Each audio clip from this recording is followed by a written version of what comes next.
Thank you. परमेश्वर इन पढ़े वर्ष पर आशीर्वाद। तो यहाँ पर हम लोग पढ़ते हैं कि समय को पहचानो, समय को पहचानो, और ये मेरा विषय होगा, क्या हमने समय को पहचान लिया। तो आप बोलेंगे कौन सा समय के बारे में आप बात कर रहे हैं। तो यहाँ पर जब हम देखते हैं समय के बारे में, जब हम कह रहे हैं कि एक तो हम लोग जानते हैं कि किस चीज का इंतजार में हम सब बैठे हैं, प्रभु यीशु मसीह का वापसी का इंतजार में। तो समय को हमको जानना जरूरी है। लेकिन जब हम समय के बारे में देखते हैं, जवान लोग किसके इंतजार में रहेंगे।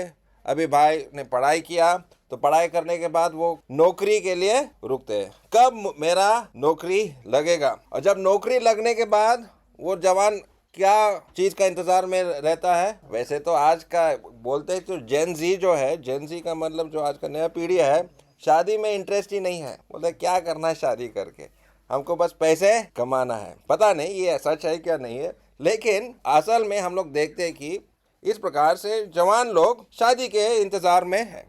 ठीक है, किसान जब जमीन में बीज बोता है तो वो क्या चीज का इंतजार में रहता है, फल पाने का इंतजार में है। अभी आप किस चीज के इंतजार में बैठे हैं मुझे पता नहीं, किस चीज के इंतजार में। हम सब कुछ ना कुछ चीज का इंतजार में है। मैं भी इंतजार कर रहा कब मेरा धूपगुड़ी मंडली में एक बड़ा सा हॉल बनेगा, कब मैं वहां अच्छा से सेवकाई करूंगा। हर एक किसी चीज का इंतजार में है। और जो मेहनत करता है, मजदूर जो मेहनत करता है, वो क्या चीज का इंतजार करता है, मजदूरी का। बिल्कुल सही। तो एक विश्वासी का जीवन जो है वो किस चीज का इंतजार में है। क्या हम समय को पहचान रहे हैं। सुबोपदेशक का पुस्तक इसका 3 अध्याय और उसका 1 पद में क्या लिखा है, जल्दी से पढ़िए। एक्लीसियास्टिस चैप्टर 3 वर्स 1। सुबोपदेशक इसका 3 अध्याय और 1 पद में हर एक बात का अवसर, हर एक बात का समय है।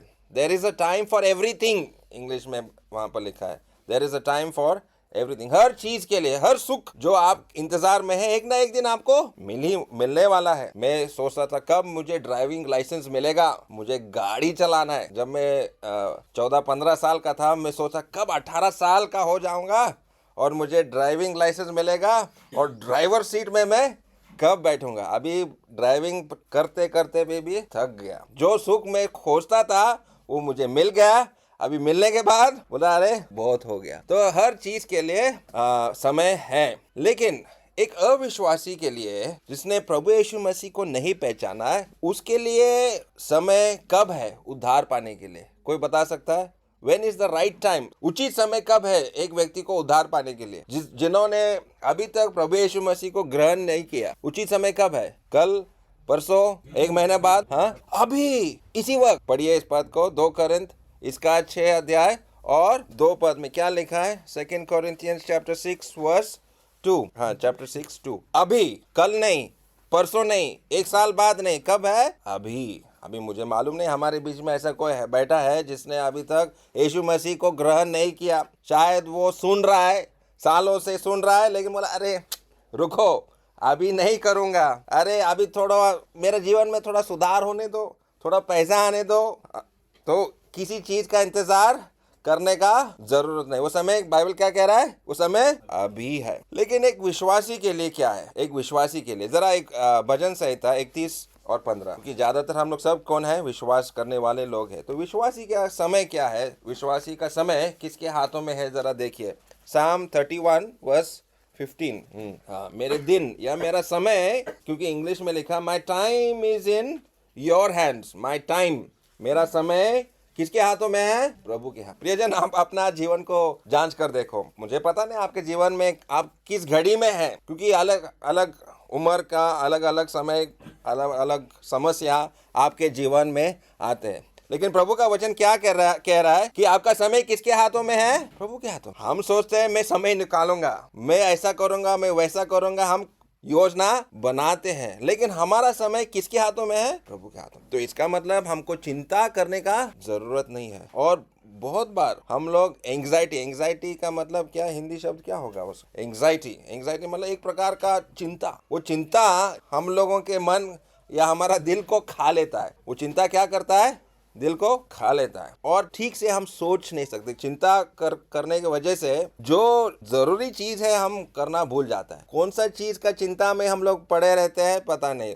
वो कब होगा, कैसा होगा, उसी चिंता में हम बाकी के चीज़ों को हम लोग भूल जाते हैं। ओके, सो एट टाइम्स हमारा समय एक विश्वासी के लिए, जो विश्वासी है, हमारा समय किसके हाथों में है? प्रभु के हाथों में। इसलिए चिंता मत करो। लेकिन इस रोमी 13 अध्याय में हमने पढ़ा और एक बहुत गंभीर बात, हमने तो समय के बारे में आपको बता दिया, हमारा समय तो प्रभु के हाथों में। लेकिन क्या हो जाता है प्रभु के हाथों में, जब कोई ऐसा दे देता है, वो काम करना भी भूल जाता है।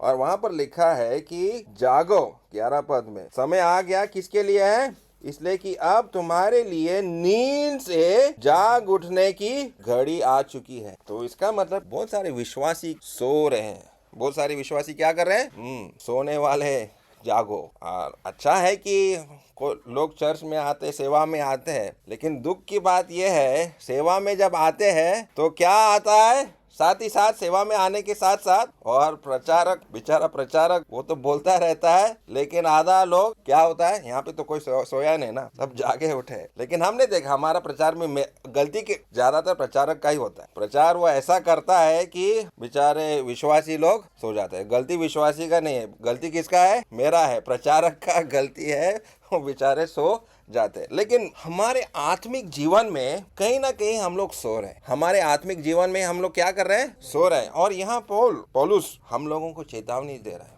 भाइयों उठो, जागो। अभी प्रभु यीशु मसीह के शिष्यों के समय प्रभु यीशु मसीह अपने शिष्यों को जगाना पड़ा। He had to wake the disciples। अब कहाँ पर याद करो, कब वो शिष्य लोग सो रहे थे? बिल्कुल, यीशु मसीह ने अपने शिष्यों को क्या बोला था? जागते रहो। और तो हम लोग कहाँ पर सो रहे हैं? प्रार्थना। माना हमारा आत्मिक जीवन का कमजोरी कहाँ पर है? प्रार्थना में। ये मैं अपने बारे में बता रहा हूँ। प्रार्थना मेरा कम है, काम मेरा बहुत है और प्रार्थना मेरा कम है। भाई ने बोला 10 मिनट है ना हमारा प्रार्थना के लिए, बहुत अच्छा। कम से कम 10 मिनट तो डेली 10 मिनट कम से कम प्रार्थना हो रहा है कि नहीं? एक अंकल, हमको याद है, उम्र उनका हो गया, बहुत उम्र हो गया था, लेकिन जब वो प्रार्थना करने के लिए बैठते थे, वो अंकल 85 90 साल तक उनका उम्र हो गया। और उम्र होने के बाद मेमोरी भी क्या हो जाता है? कमजोर हो जाता है। लेकिन जब वो प्रार्थना करने के लिए बैठेंगे, 100 से ज्यादा नामों को वो याद कर, बाकी के समय में वो आपका चेहरा वो नहीं पहचान पाएगा, लेकिन प्रार्थना जब वो करेंगे 100 से ज्यादा नाम वो उसके प्रार्थना में आता है। कैसे? क्यों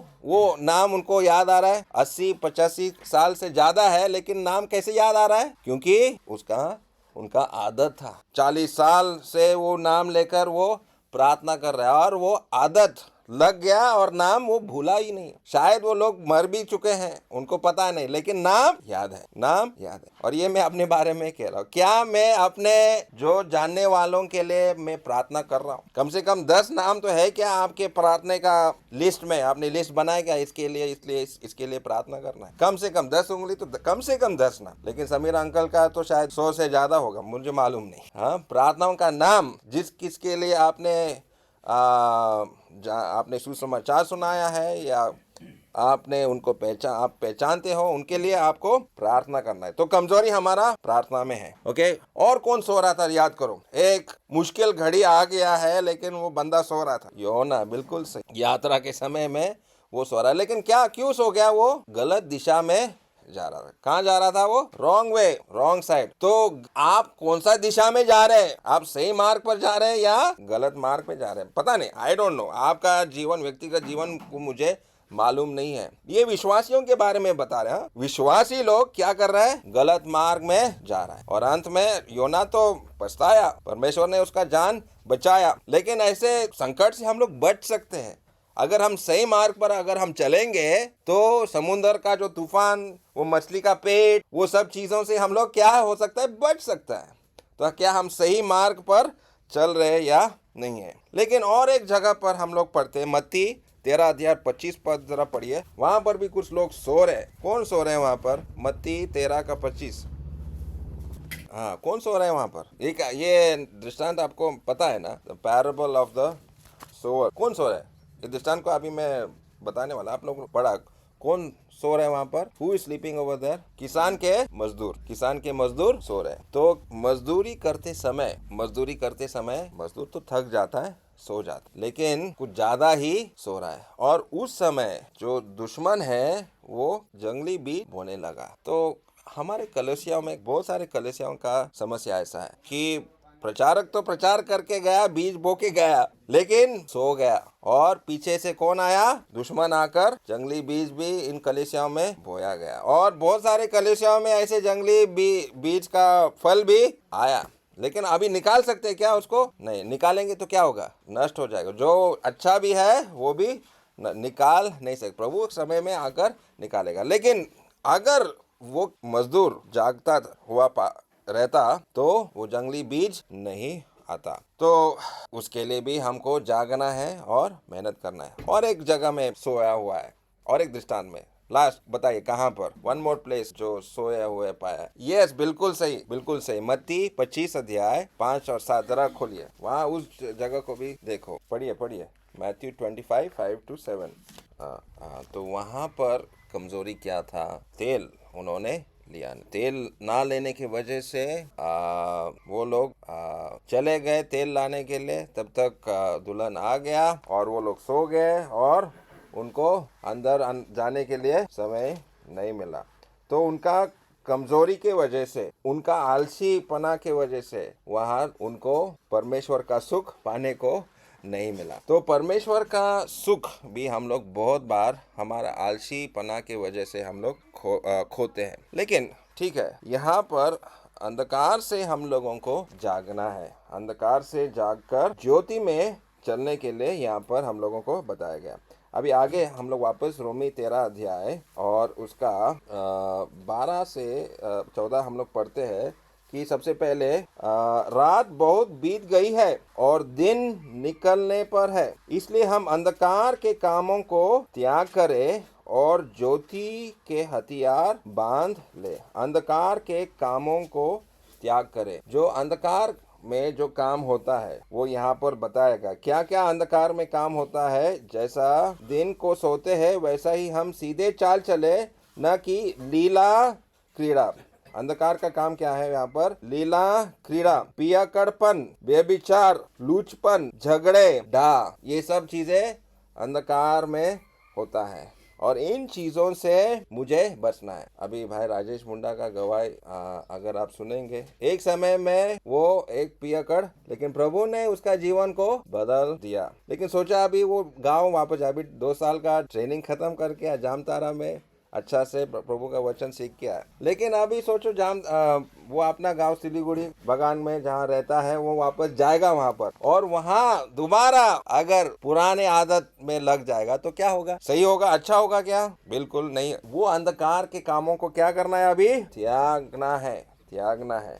और ज्योति का क्या लिखा है? ज्योति के हथियार बांध ले। 2 चीजों को हमको बांधने के लिए बोला है। सबसे पहले ज्योति को बांध, और दूसरा चीज जो हमको बांधना है या अपनाना, इंग्लिश में लिखा है कि पुट ऑन का मतलब जैसे भाई ने जैकेट पहना है, हाँ, उसको पहनना है। 2 चीजों को हमको पहनना है। एक तो ज्योति को पहनना है, और दूसरा चीज क्या पहनना है? वहां पर 14 पद में लिखा है, वरन प्रभु यीशु मसीह को पहन ले। प्रभु यीशु मसीह को पहनना का मतलब क्या? कोई बता सकता है? कैसे हम प्रभु यीशु मसीह को पहन सकते हैं? प्रभु यीशु मसीह का क्या चीज हम लोग पहन सकते हैं? बताइए। बिल्कुल सही। और वो गुणों के बारे में हम कहाँ पढ़ते? किसी को पता है? बिल्कुल सही, आपने बिल्कुल सही जवाब दिया। लेकिन प्रभु यीशु मसीह के गुणों को, यहाँ हम पवित्र आत्मा से वो उन गुणों को हम लोग पाते हैं। कहाँ मिलते हैं? वो पवित्र वचन। लेकिन वो पद आपको याद है? बिल्कुल सही, बिल्कुल सही। गलती 5 अध्याय खोलिए, इसको पहनना है। वहाँ पर क्या लिखा है? गलती 5 अध्याय 22 और 23 पढ़िए। बस ठीक है। तो हमारा पुराना स्वभाव को क्रूस पर मार दिया है, और जो पहनने वाली चीज जो है वो है प्रेम, पर आत्मा का फल प्रेम, आनंद, मेल, धीरज, कृपा, भलाई, विश्वास, नम्रता और संयम। और मुझे संयम का बहुत जरूरत है गाड़ी चलाते समय, क्योंकि मैं सोचता मैं आइन कानून का पालन करके मैं गाड़ी चला रहा हूँ, लेकिन सामने से जो मेरे सामने जो नियम तोड़कर आता है तो मैं क्या दूंगा? गाली मेरे मुंह से निकलेगा, है कि नहीं? तो अभी यहाँ में अच्छा प्रचारक ब्रदर जोनाथन अच्छा प्रचार कर रहा है, लेकिन जब ड्राइविंग करते समय मुंह से क्या निकल रहा है? यहाँ से तो मैं बोल नहीं सकता हूँ, लेकिन मेरा संयम मैं खो देता हूँ। तो मुझे प्रभु यीशु मसीह को पहन, हर जगह में, काम में, घर में, हमारे दोस्तों के, हमारे पड़ोसियों के साथ, ये चरित्र मुझे, तो इसलिए हम लोगों को समय को पहचानना, समय को पहचानना। सोते हुए विश्वासी नहीं। बहुत सारे विश्वासी सो गए और प्रभु का काम उनसे नहीं हो पा रहा। हम सोते वाला विश्वासी नहीं होना है। कैसे वाला विश्वासी बनना है? जागने। ठीक है, तो प्रभु हमें सहायता करे जागने वाला विश्वासी का जीवन जीने। ठीक है, सुनने के लिए बहुत बहुत धन्यवाद। जय मसीह।